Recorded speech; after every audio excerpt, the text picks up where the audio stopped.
beginning, humanity has yearned to understand itself and its relationship with its Creator.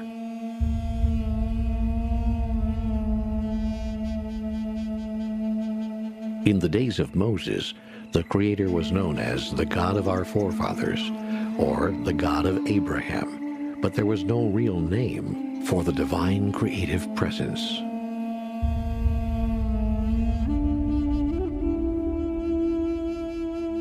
Then one day, Moses, who was just a poor shepherd, came upon a burning bush, and yet the fire did not consume the bush. A voice spoke to him, saying that he must go unto the Pharaoh Ramses and demand the release of the Israelite slaves. When Moses asked who he should say sent him, God said, "I am that I am." For the first time in history, God had a name.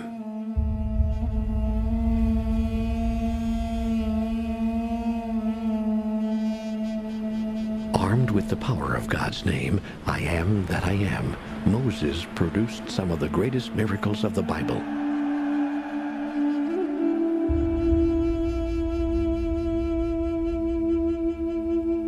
Religious authorities, recognizing the name's awesome power, declared that uttering it was the highest blasphemy. And so its strength was unrealized, misinterpreted, and misunderstood.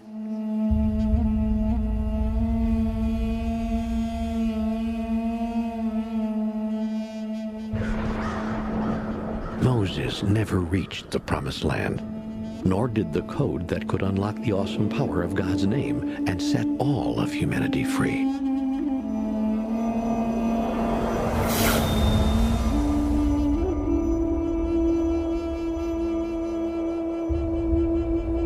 A code that could set humanity free. It may seem impossible, but Moses learned something from God that day that changed the world. In fact, we still talk about the miracles he produced. When God gave Moses the name, I am that I am, there was a simple code that went with it that unlocked the true power and meaning of the words. But then the name of God was banned, and uttering it was sometimes even punishable with death. And so the code was lost. A code is a system of letters, numbers, or symbols that communicates information when converted into normal language. If the Moses Code could unlock the power of God's name today, is it possible that we would have the power to create miracles just like Moses did 3,500 years ago? For the first time, world-renowned scholars, psychologists, and philosophers will reveal the Moses Code and how you can harness its energy to change your life. Today we have the power to destroy the world many times over, but the Moses Code unleashes a new kind of power, one that creates worlds and helps us fulfill our individual and collective destiny. Incredibly, the Moses Code is far simpler than you may have imagined. Most of us were taught that the name given to Moses was, I am that I am. That doesn't make sense without the code. In reality, the name was much simpler. The Moses Code is a common symbol, something that we see and experience every day. The Moses Code is a comma. The Moses Code is a comma? A comma. I don't think so. I am that I am with a comma. We're not saying that the Moses Code is a comma. We're saying the Moses Code needs a comma. I am that, comma, I am.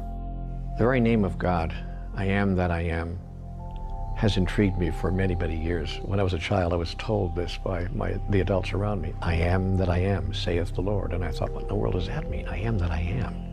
Then one day a spiritual teacher said to me, I want you to change your life in 24 hours. I want you to walk down the street for 60 minutes today, and I want you to look at everything you see, and I want you to identify personally with that. Whatever it is, the grass, the flowers, other people, the wino, the rich person driving by, the chauffeur-driven Cadillac, whatever it is, just look at it and say, I am that. So I did that. I walked down the street. I was with a friend. And I was saying in my mind, I am that, I am that, I am that. Whatever I looked at. If I saw violence on a TV screen, I am that. If I saw something beautiful happening in the park between a mother and a daughter, I am that. I was just saying that to myself and allowing myself to identify with all that is. And the friend that I was with looked at me and said, "What are you doing?" And I said, "Oh, I'm just saying I am that." She said to me, "No, you're not that. You're not that. You're you." I said, "No, I am that. You don't understand. I really am that." She says, "No, you're you. You're really mixed up in your head." I said, "Listen to me. I am that. I am." And then I said, "Oh my God, did you hear what I just said? I just said, I am that. I am. The great name of God, I am that I am, has been misunderstood from the beginning of time. It's simply God's simple way, God's very human way of saying an enormous truth. I am that. I am." This is the presence of God saying, I am that. Everywhere you see me. People used to say God is in everything. Really, everything is in God.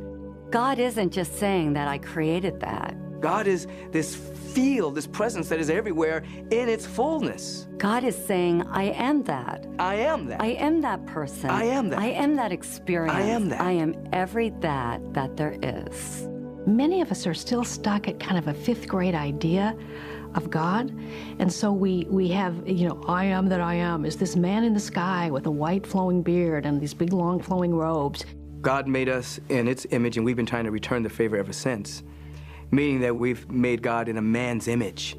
And this I am that I am is out there, ready to decide capriciously whether to bless us or punish us for certain things. Now, of course, God can't be jealous because God's the only game in town. God is infinite, omnipresent, omnipotent, omniscient, so there's nothing for God to be jealous of.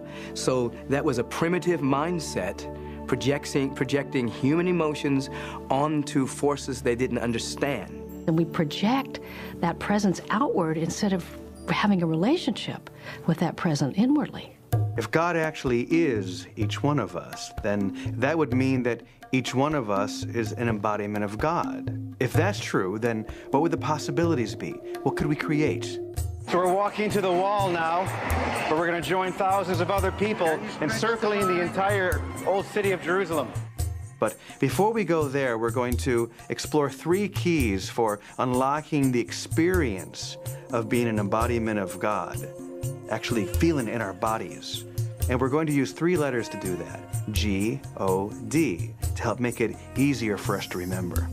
When these keys are applied to our lives, then we'll be able to turn that simple comma into one of the most transformative tools in history. The first key for experiencing ourselves as an embodiment of God is giving.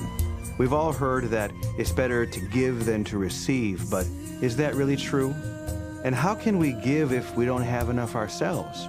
Mystics and saints like St. Francis said that it is in giving that we receive. Is that just a nice spiritual slogan? Well, it really only comes down to one idea that's pretty far out. That which we give to others, that which we give to the world, we give to ourselves. So whatever one wants to experience in one's own life, one chooses to give away. Now, of course, the thought is, how can I give it away if I don't have it? Because the reason I'm trying to draw it to me is because I don't have it. But the very giving it to another is what causes you to realize you've had it all along. There's a part of your brain called the limbic brain that is not time-oriented and it's not object-oriented, meaning it can't tell the difference between itself and others, and it has no sense of past, present, future. That timeless and objectless place in my brain receives what I'm giving because it doesn't know whether it's going out or whether it's coming in. Whatever it is that we are creating for someone else, our bodies experience it first. So when we offer the prayers or the thoughts, feelings, and emotions of peace for our loved ones, halfway around the world or between nations, we are experiencing that peace and that healing as well. And in this way, once again, we see the example that giving truly is receiving. So, if you criticize other people, your brain doesn't know you're criticizing them. It receives it as if it was self-directed. If you care for and give to another person, that part of the brain doesn't know which way it's going, so it always receives. The brain always receives as a gift to itself what is given to another person. We don't even have physical contact anymore. We don't look at each other because of technology. We barely see each other face to face. So we're missing that connection also. Make that connection. Give back to someone. Let that person cut in line. Let that person in traffic. And I'm telling you, it just keeps, it'll flow, and you'll feel better for it. That there's a dimension about who we are, that as a result of giving, that's the only way we make that connection. That's why my favorite book says, the greatest among you will be your servant. A servant is a giver. I think service is misunderstood in our culture because we confuse service with servitude or servant, which to the ego is offensive, it's demeaning, it's like but there is a saying, and I always have used it, to serve is to rule. To be able to be of genuine service really allows you to feel that your energy and your efforts make a difference. September 2001, I was in New York. I awoke to the news, and my friend that I was staying with, Doug, we went to the roof of his apartment building and watched the World Trade Center crumble. And both of us simultaneously looked at each other and said, we have to go down there right now. We were literally running against the current of people that were rushing out of the scene. We were running into the scene. Doug works in the media, so he had media badges that allowed us to get beyond barricades that were just being set up by local police. There was still no support system for these firefighters and these rescue workers. So it became a real necessity that we find food and water really fast. So we actually, with the support of a couple of NYPD police officers, we started looting all the nearby delis and supermarkets. And we had turkey meats, and we had the finest of New York delis meats and everything. After a while, it became clear that there was just one food that all the rescue workers wanted, and that was peanut butter and jelly sandwiches. And I later realized that it was because it was comfort food. And it was the first area where they actually did the first roll call. Fire chief stood up on top of one of the crushed fire trucks. There were probably 400 names that he called off, and at least half of them were not present. As the reality set in with all of the firefighters around, that they were not present because they were not alive. They were in the building. They started to literally crumble like dominoes all around us. They fell to their knees, they sat on curbs, and these big, hardened men were just in tears. The earth movers came in to clear the way for all of the rescue vehicles, and Wall Street was lined with fine automobiles, so the only way to move them was to literally push them over with these earth movers. They just flipped the cars one at a time, all the way down the road, flipping cars out of the way. And I watched these material items go from being this beautiful car that I was drilling over to just being trash in seconds. We watched and we just stood there, you know, like 12 guys going, oh my God, how can they do that? But then it became really clear to me that it's like, that was so irrelevant to the task of finding people alive that all of the material world was just garbage at that point. It didn't matter. I had suited up, you know, rescue workers' uniform, basically, with the respirator and everything on. And this actually ended up becoming my pass to get into the ground zero, where it was nothing but qualified rescue workers. And here I was, just a civilian with really no qualification to be there. So the first victim that was found was this little man in a suit, and he had been completely crushed and disfigured under a fire truck. And I stood there looking at him and imagining what his story must have been, that he likely hid under the thing that felt the most secure, like a fire truck. Do you know what I mean? He probably crawled under that fire truck as debris was falling, only to be crushed under that fire truck when that entire rig was crushed upon him. And so that was really the first sobering moment of, wow, okay, this is what we're here for, and this is what we're going to witness, and am I up for it? And you know, I didn't really even have to think about it. It was just a yes. We have to understand that when we perform service for others, we're not really doing that. I mean, it looks like in the illusion that we're doing that we are serving others, but the truth is there's no one else to serve but the self. There's nothing going on in the world except self-service. The more you give, the more you receive.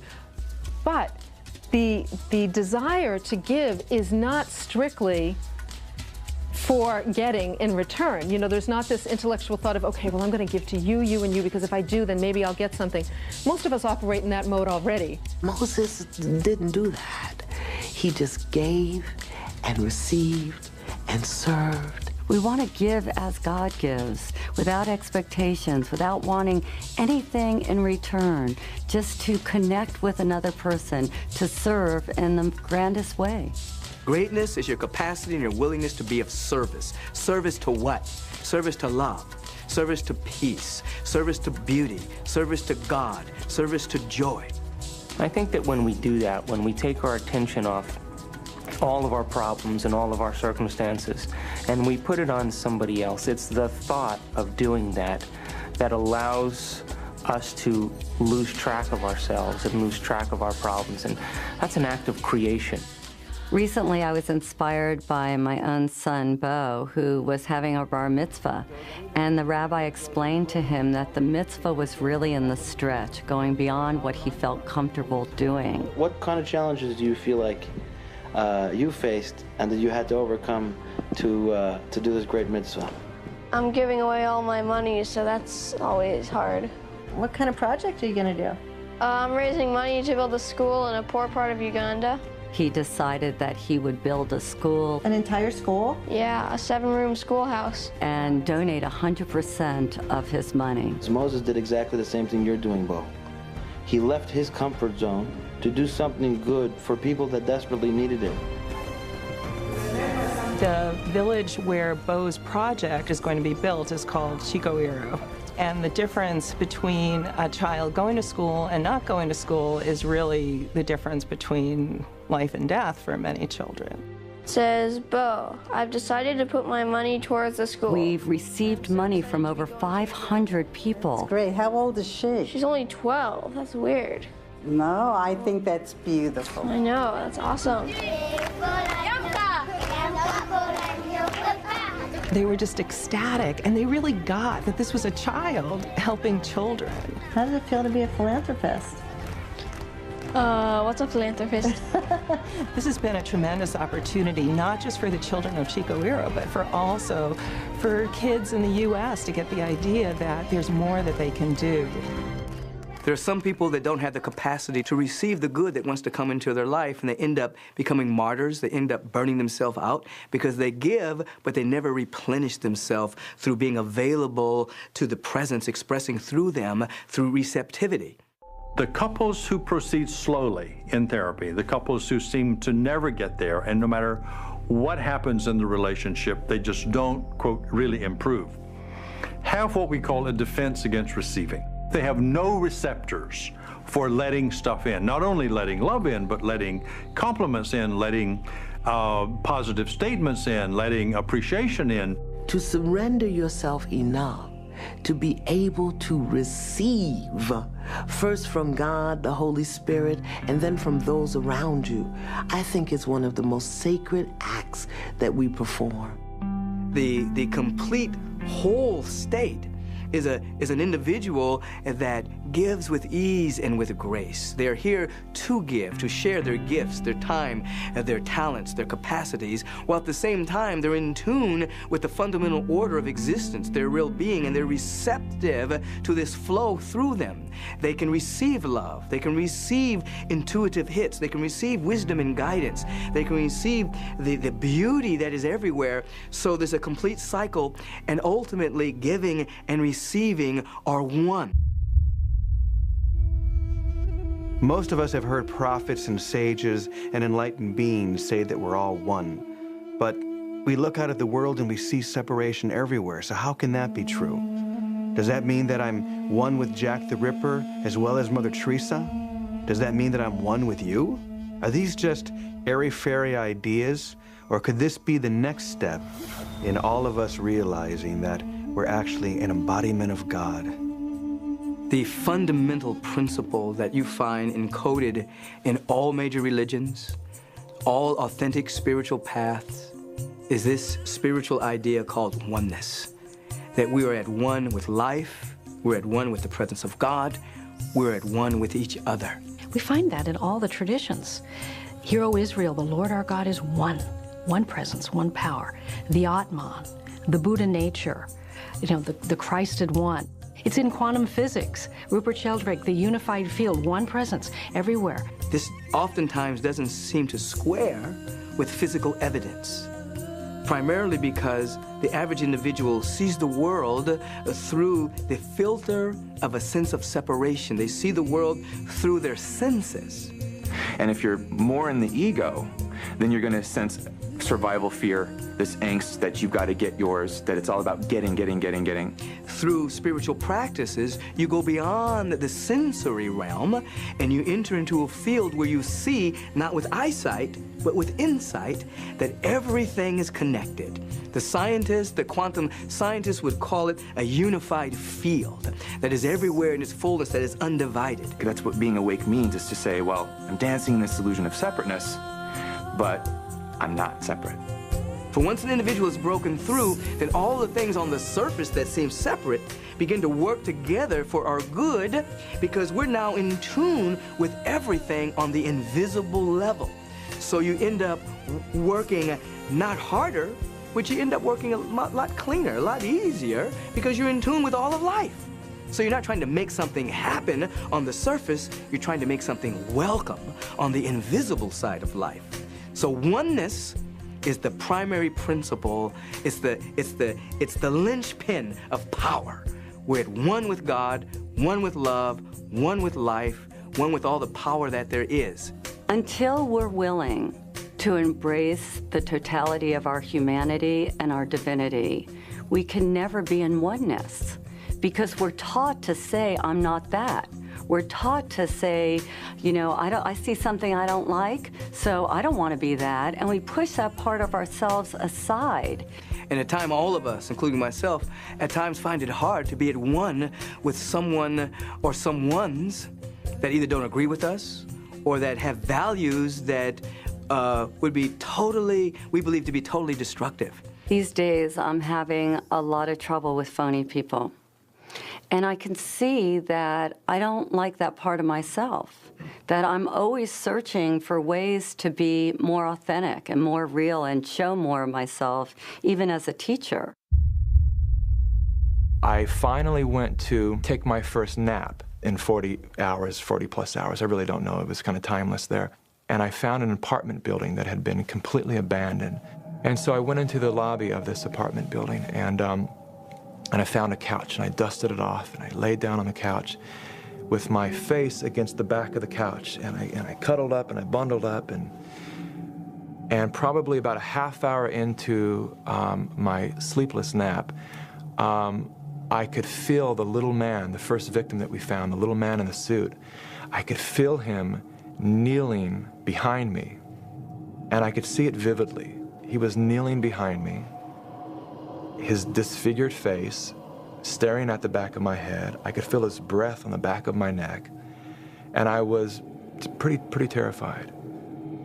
And I just laid there for, I don't know how long it was, 5 or 10 minutes, just thinking, what is he doing? And I was still and quiet long enough for that voice, that voice, whatever you want to call it, my internal voice, that said to me very loud and clearly, this could be your Vietnam, or ... And it just left me kind of hanging like that. I didn't know what the ... was, but I knew what the this could be your Vietnam meant, having grown up seeing all of the ex-vets with all of their drama that they've brought back from the war and their flashbacks. Having just had my first Ground Zero flashback, I knew that this could be something that could stay with me that way for the rest of my life, and it could probably trouble my future. And I knew that the answer to the or was back out on the rebel. So I got up and I suited up again, and I put my mask on, and I walked around the building, and as I rounded the corner, they had put up a new work light, and it was this very bright, brilliant light. And everything just seemed so bright and so brilliant that I was like just struck. And I just looked around at all these people, and everything just instantly appeared different to me. And I stood there with tears in my eyes. It felt like the world was in slow motion. I was watching people go by, and all I could see was just spirits crossing and spirits working and chain gangs of spirits. And it was so clear to me that everything was interconnected, and it was all one big body of God. Everybody had dropped their egos, they had dropped their identities, they had dropped their rank, and they were working together for the greater good of all. And I was so lit up with possibility for humankind of what it can be like when we all are working together in this way. And I could really get beyond concept what oneness was. Knowing that the entire world was experiencing what it was experiencing, all the separation and fear and chaos that was going on in the world, here I was standing there experiencing the greatest bliss and beauty of my life. And I remember just wishing that the world could see this situation through my eyes. When I first decided to be on this spiritual journey, I was really looking to become a better me. And my sister always told me that I was angry and I was selfish and self-absorbed and these whole list of characteristics that I didn't want to be. So I started working on becoming this nice person. And I learned how to talk in a nice voice, and I learned how to give things away that I had if you wanted them. I did all these things. And then I went to a seminar one day, and I'm standing there and everybody's looking at me. In the middle of the seminar, this woman shouts out, "You're a bitch." And I thought, well, I know that. How does she know? And she said to me, "Let me ask you something, Debbie. If you were remodeling a house and you were 6 weeks late and $20,000 over budget, do you think it might help to be a little bitchy?" And all of a sudden, a light went on, because I thought if I just got rid of all my bad qualities, and believe me, I have plenty, that somehow that would make me a good person. The piece I was missing is that every dark quality of mine came bearing gifts. And you can go down the list. Things that we see that are very negative oftentimes have the effect of taking us to the next stage of our evolution. You take somebody like a George Bush, he was an evolutionary trigger. He's galvanized the peace movement, parts of the peace movement that had never spoken to each other in many years, since the 60s. He comes along with a war ethic and a preemptive strike war ethic. Peace movement starts talking. So he actually was a very positive force for the evolution of many positive things on the planet. See, if I want to grow and evolve spiritually, I have to take my projection off of them and own and embrace that part of myself. We have to be lovers of humanity. We have to be lovers of ourselves, and even seek to love that which our ego or our mental perception would say, you know what, I can't love that. I'm a phony bitch. Now the question is, how am I going to love myself being a phony bitch? Go within and embrace it anyway. And even as I say this, they're probably going to bleep me out, because nobody can bear that they might be a phony bitch. So then they've got to shut me down, and we all have to pretend like we're not that. People get confused in this conversation because they'll say, well, I'm not a murderer, or I'm not a rapist. But I would say, find out what kind of person would be a murderer. What kind of person would be a rapist? Those are the questions that we must ask ourselves, because maybe a rapist would be somebody who's wounded or sick. We all have a wounded part of ourselves. We all have a sick part of ourselves. We all have a twisted part of ourselves. And even though we'd like to fit into the ego's ideal of being a perfect human being, we're not. We're all that there is. And when we can open our hearts and have compassion for the part of us that might murder, we have no idea that if we're capable of that, especially if we're living and watching this film. But maybe in the right or wrong circumstances, we are all capable of anything. The most beautiful, glorious act of greatness, and what we would consider one of the most horrible crimes against humanity. And when we embrace all of ourselves, knowing that we're both human and that we are divine, well, voila, all of a sudden you have a whole human being, and what you feel is oneness. I was married to a woman who was in so many ways the embodiment of all the things we're talking about. Linda has always been such an inspiration for me, and I know for so many other people, because of her kindness and her beauty. When my daughter and I were in Minnesota with family, we woke up the next morning to hear that 2 men had broken into her apartment and had killed her. the anger and the grief and the profound sadness for me was overwhelming. My daughter and I and a couple of others, we were talking and crying. It was very late at night, and my cell phone was beeping because the battery was wearing down. And so I just hit the button to turn the power off, but for the first time it didn't go off. Something very different happened. And the one and only picture that I had of Linda on my phone flashed full screen and froze there, and we felt her so profoundly connected with us. And it was in that moment that I felt this profound shift within me, even toward these men who had killed her. For me, the powerful emotion that I felt over and over again was this connection, this compassion for people who must have gone through something truly terrible to have committed such a terrible crime against a woman who was so beloved and so cared for by everyone that knew her. And there was a song that I wrote and performed at her funeral, and it was a way of both healing my heart but also imagining what Linda would say from the other side of the veil if she could reach back and speak to us about oneness.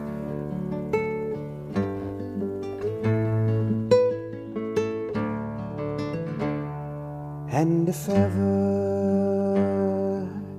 you forget me,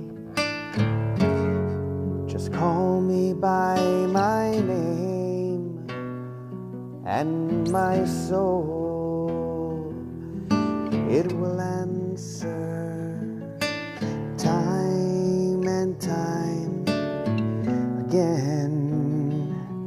And if ever you should leave me, I'm never really gone.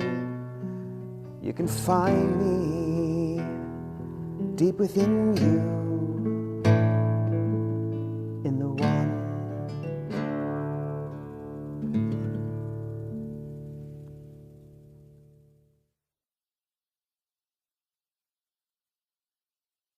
If you have a spiritual practice, when those insights occur, they integrate into your way of living. They don't wipe you out, nor do they just fade into the recesses of memory as to a wonderful moment you once had. Integrates into you. And that sense of oneness and unity becomes more real than anything.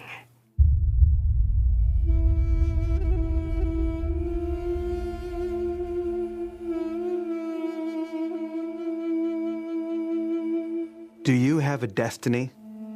Moses believed that his destiny was to lead the Israelites out of Egypt into the Promised Land, while on the other hand, Forrest Gump felt that life is like a box of chocolates and you never know what you're going to get. It can be a little scary trying to tackle an idea so big, but it might be worth another look, since the final key to experiencing yourself as an embodiment of God is to uncover your deepest yearning and your reason for living. The calling is always upon us. There's always something within us that wants to become conscious of itself as us. It's called the next stage of our evolution. There's something within all of us that we must express. So Moses represents you and me, an ordinary person on an ordinary day having an extraordinary experience, where Moses climbs a mountain and there he has an encounter with a presence that shows up as this flame in a bush that is burning, but the bush won't be consumed, meaning that the source of this presence isn't in the material realm. The source of this presence comes from and is presencing that which is divine and eternal. And Moses doesn't know quite what to do with this, as either you or I would do. He knows there's something in him that knows this is about to completely transform his life. Now, I consider myself a fairly spiritual person. But if I was sitting here today and the bush were to start burning, in my mind, I'd go get the fire extinguisher. The bush is always glowing. I had an opportunity to be with a powerful shaman in Africa a few years ago, and we were traveling at night, and I was kind of stumbling, and they were just walking through the jungle like it was daylight. And we went out to a clearing and had this very powerful experience out there, and after the experience, everything was lit up. Everything was aglow with this fire. The leaves were on fire, the ground was on fire, everything was aglow. And I was aware that these individuals that were taking me through the jungle, they were seeing like this. They had this night vision that allowed them to see the luminosity from all of nature. And in that instant, I had the same thing. I had that kind of a spiritual night vision that allowed me to see that everything was ablaze with the Spirit of God. And I thought about Moses seeing the burning bush.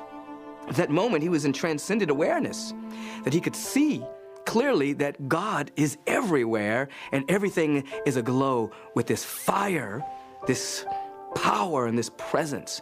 Moses was having a good day. When Moses asks the bush, asks this flame, asks this presence, "Who are you?" he hears, "I am that I am." And we don't know whether the conversation is actually audible in human terms or it's a transmission from the knower that is everywhere present into his heart. But nevertheless, this communication says something. And the communication is this: there is a journey that you are to take. Joseph Campbell would later call that the hero's journey. That there's a journey that is for each one of us to take, that takes us from our local, temporal, egoistic point of view or self to an understanding, a person of destiny, a person of wholeness and completeness, and that journey is the Moses journey. Moses didn't think he was worthy, and so that unworthiness combined with willingness provided a space for the presence of God to come through, because Moses wasn't blocking God out with his ego. So the rest of the story is both a literal story, a historic story, but it's also a meta story. It's a story of you and the story of me. And all the characters in that story are parts of ourselves. So Moses is then told that he must go and free the slaves, and he is to take them to the promised land, or to fulfillment, to the land of milk and honey. And he questions, I can't do this. I mean, he stutters, he can't speak well. He's like, who am I to do this? And you and I feel the same way. When a dream, an idea, a calling, something calls to us about make a difference, give something, do something in your local community, do something for the world, do something for your family, do something. And right away we feel like, oh, I'm not up to it. I don't have what is required. I'm not enough for that. I think everyone has to come to grips with the fact that if there's a destiny within all of us, there's something calling all of us, and we are presently not the person that can deliver that destiny. We grow into it as we say yes to it. There's an old statement that God does not call the qualified, God qualifies the called. So that when we answer that call, then the presence qualifies you. It qualified me. I didn't have all of the skills, I didn't have the resources, I didn't have the money, I didn't have the space, didn't have anything. But God qualified me through my yes. So people showed up, resources showed up, buildings showed up, individuals who could catch the vision that I was articulating showed up, and then I changed, I grew. So the person that said yes is not the same person sitting here today. The person that's sitting here today saying yes to the next stage of the vision will not be the person that inherits and articulates and manifests that aspect of the vision. We're constantly evolving and growing and unfolding based on our ability and our willingness and our capacity to say, yes, I'm willing, yes. And so Moses agrees to the journey. And there's that part of us that says yes to our own destiny, that says yes to our purpose as we discover it. And then, of course, comes having to encounter Pharaoh. Not only the historic Pharaoh, but the personal Pharaoh. The personal Pharaoh is our intellect. It's the part of us that's all made an agreement with the kingdom of our lives as we've known it, with everything just as it is, the status quo, the comfort zone. And then there's this part of us that wants to emerge, this part of us that wants to make a difference. And there's a whole argument that goes on internally about, no, I'm not about to make that change. And ultimately, in this story, which is your story and my story, the hero's journey, the trouble builds up, the trouble gets tougher, things get more and more complicated. And finally, in desperation, Pharaoh says, okay, go ahead, take the people and go. Now, the thing that I find very interesting about Moses is that he had a speech impediment. We don't know what kind it was, but one might think, why would God choose someone with a speech impediment, let's say a stutter, to deliver 4,000, however many, unruly Israelites into a new way of being? So here they are fussing and arguing among themselves, and Moses with his speech impediment, you would say, why does God have such a sense of humor? And you say, why would he choose Moses? one of the reasons why God could use him is because of his humility. And oftentimes, people that seem that they're lacking something within themselves, they become great vessels and great vehicles for the power of God to express through, because there's nothing to inhibit the flow from expressing through them. Very often we think we have impediments or limitations, and we don't think God can use us, but God will take your limitation and use you and it to deliver somebody else into a new place and a new way of being. So the sea opens, and then the real journey begins, because they spent 40 years in the desert.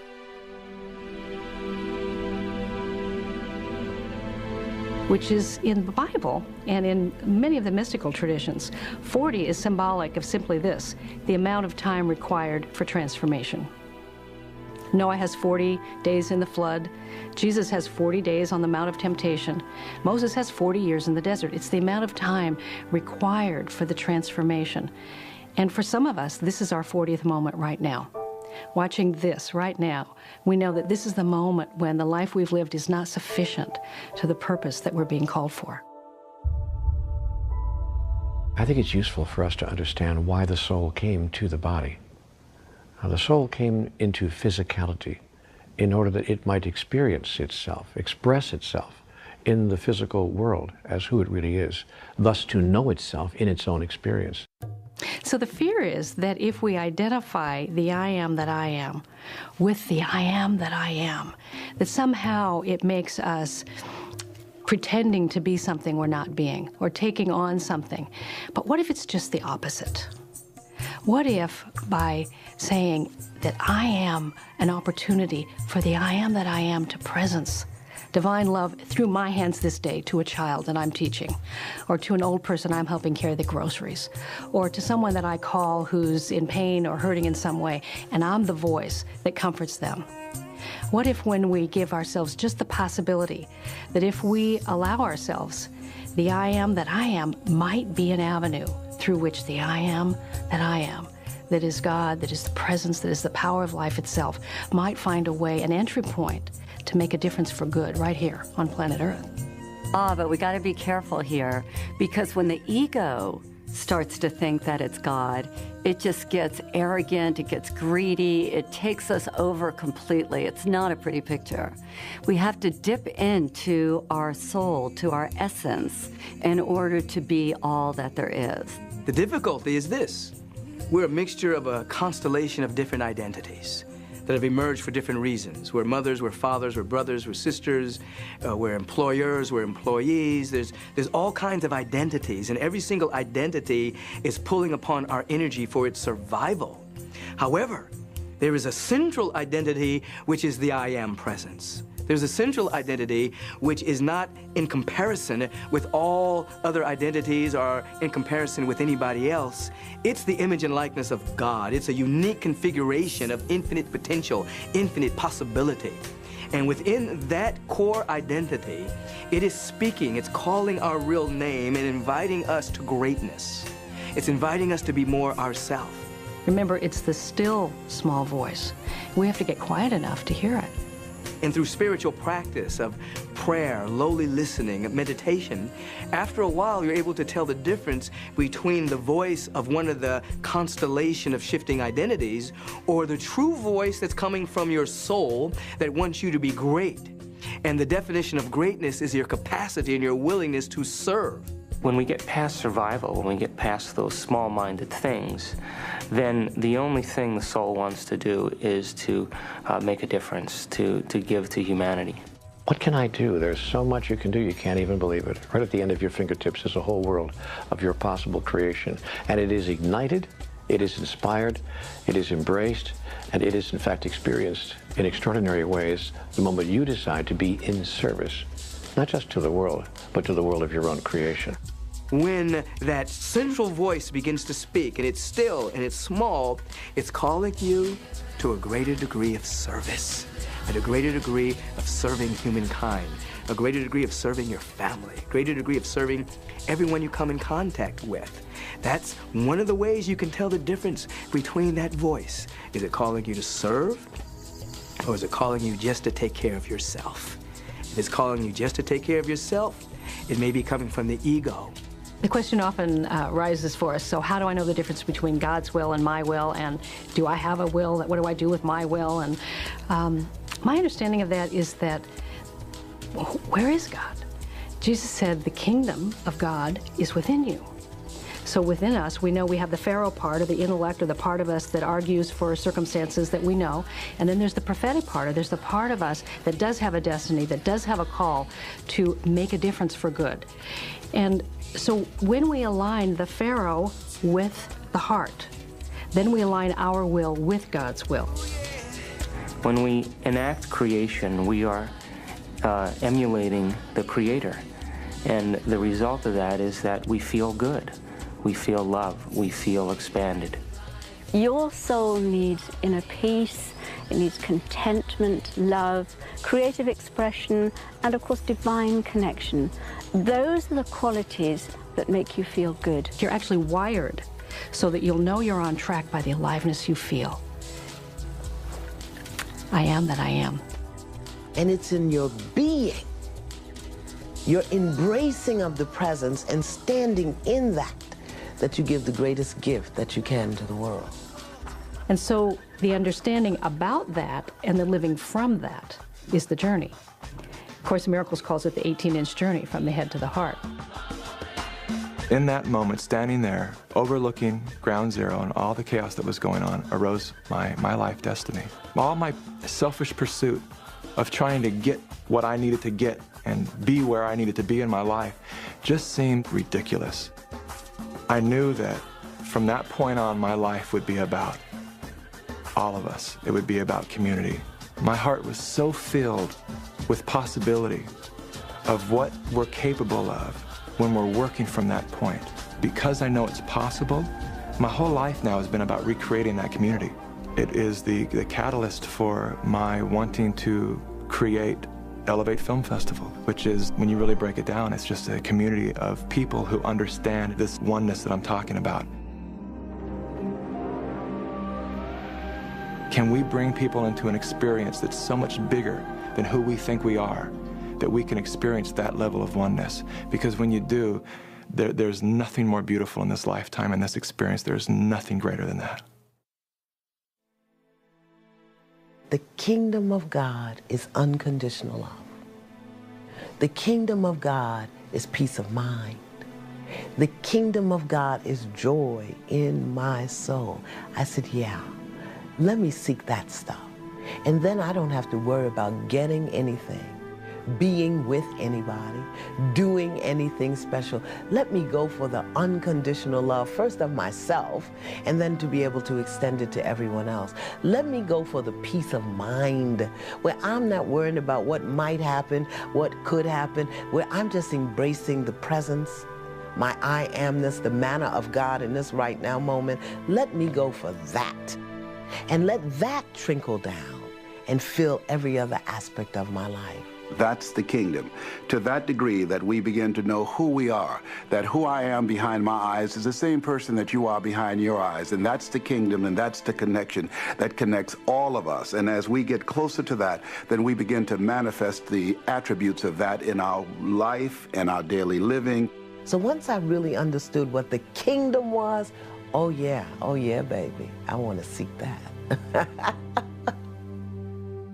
So paradoxically, in that moment, while the world was experiencing chaos and confusion and fear, I was standing there experiencing my first true experience with God. Through giving and the service that I was witness to, I had experienced the oneness, the greatest sense of oneness that I ever knew was possible. And from that arose my destiny. Now that we understand the three keys for experiencing ourselves as an embodiment of God, now is time for us to consider what we can create from that new experience.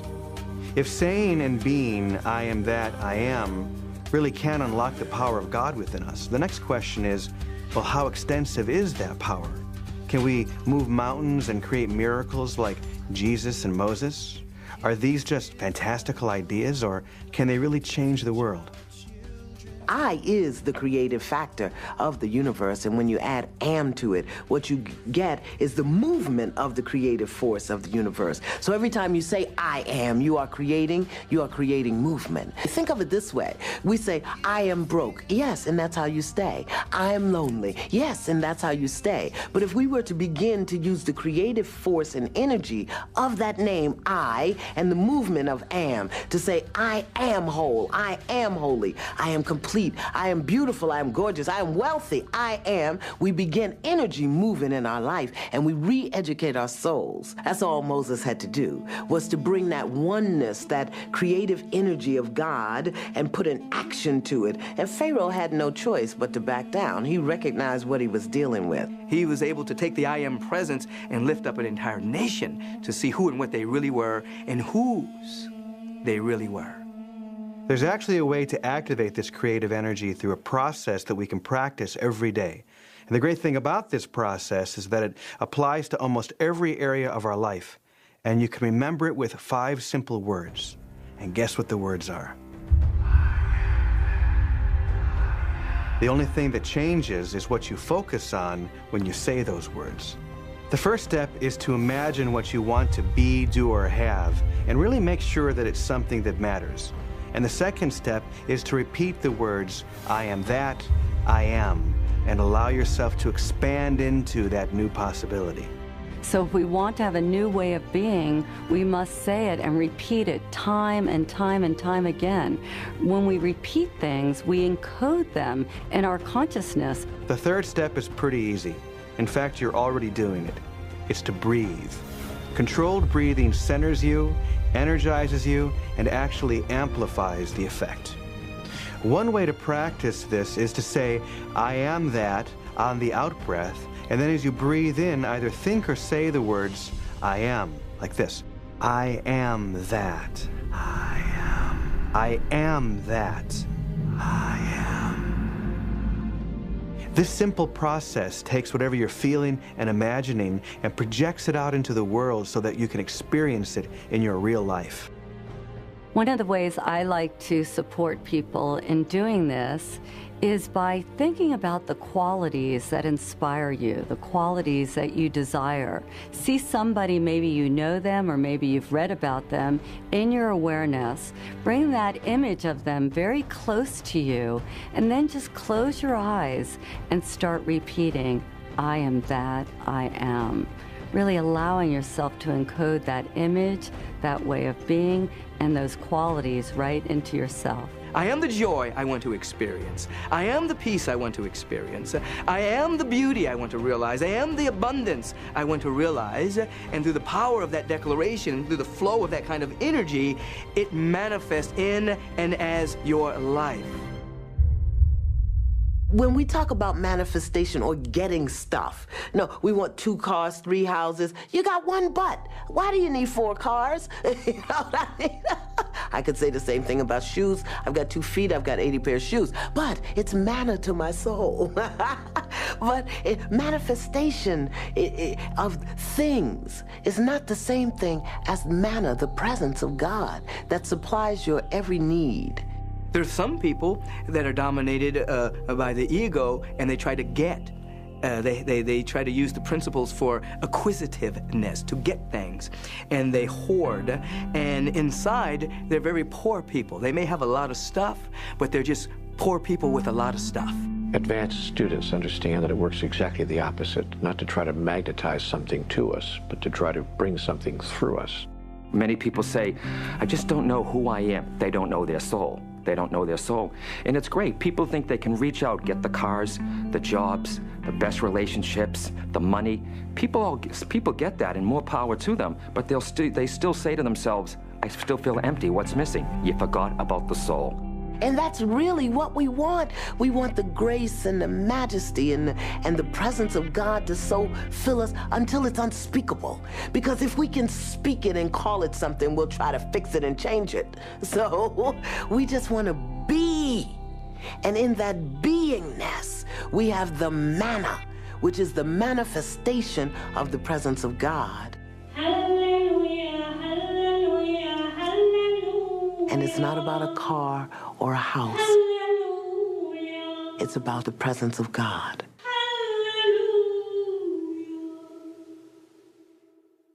Truly embodying the God presence isn't just about being saintly and having this upward connection to the divine that we would call mystical and enlightened, but it also requires that we fully inhabit our bodies and fully be in our sensuality, our sexuality, and really combine and fuse those energies. Love is God, God is love.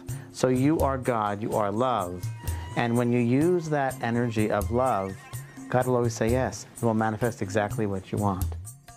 So if you can access that feeling of oneness or the energy of wholeness, what Jesus calls the kingdom of heaven within you, then you can begin to experience that all around you in the world.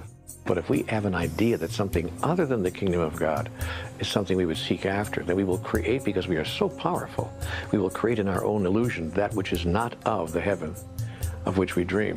That is, we'll create our own hell on earth.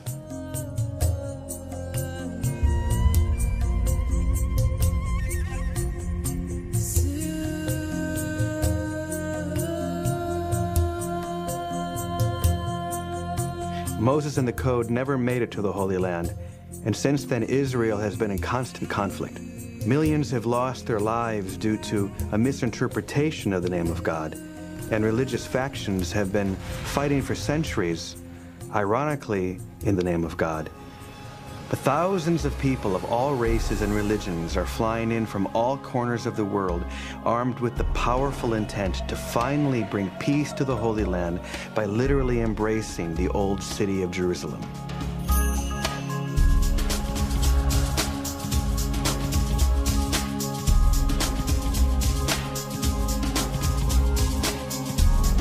At the time of the hug and before, it is important for us to keep our pure intention and relax. So we're walking to the wall now, where we're going to join thousands of other people encircling the entire old city of Jerusalem. Can you stretch the line?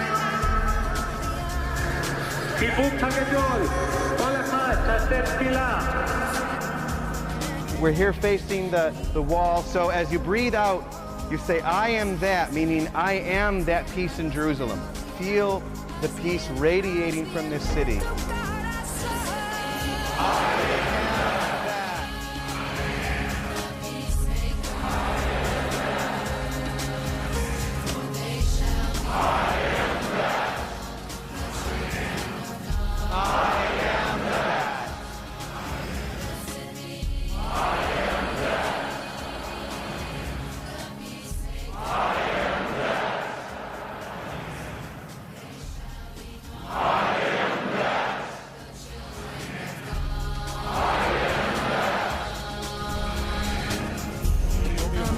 שחגגנו ככה בגשם בשבוע שעבר לא מסתיימים.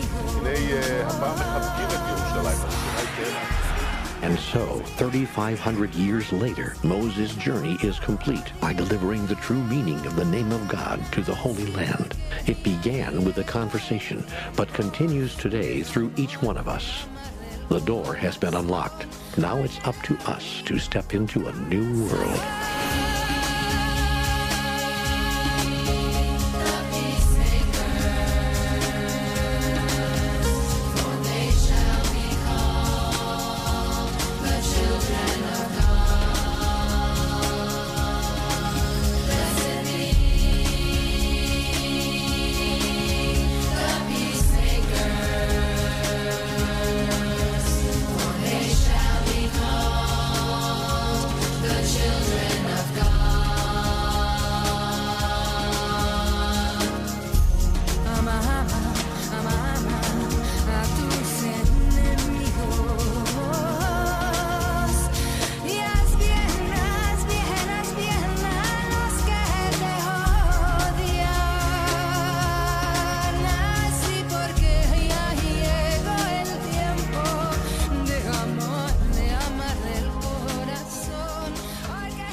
to tell you a story, and this one you can repeat.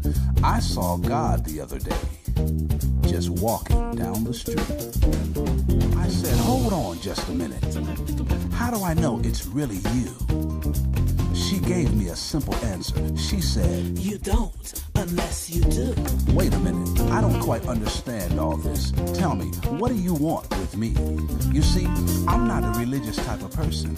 And he said, you don't have to be. She looked like you, he looked like me.